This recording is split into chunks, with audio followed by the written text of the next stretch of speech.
Uthuthuria uria utafanitwo ni kambuni ya Infotrack uronania ati githurano kingitafanio umuthi mutongoria wa NASA Raila Odinga agigwatira gicunji kia 49 hari igana gia kura guku Uhuru Kenyatta akigĩa na gicunji kia 88 hari igana.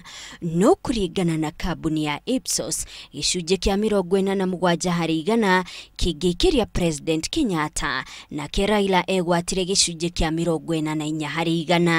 Moimirira maya maronania ati gutire muhuraniri ungiyukia uhotani itena-ini ria mbere ria wikia wa kura, tondu kuringana na katiba no nginyagia muhotani agie na gicunji kia 50 hari igana kuongerera imwe. From the numbers that we see right now, it does not suggest the likelihood of a runoff.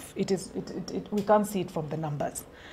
One of these two guys will make it to the 50+1 mark. There is no basis for saying there's going to be a runoff. Kambuni cicieri igikira gicunji kia 2 hari igana ario andu aria matari maratua itua ria nu meguikiria kura. The undecideds hold the balance.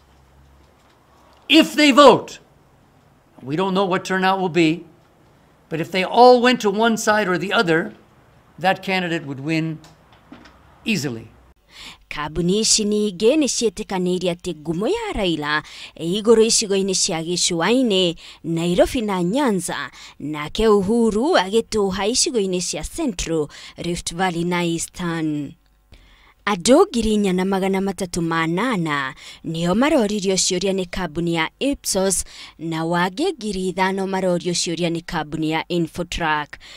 Ngiribotera Inooro TV, njĩtagwo Monica Kagoni.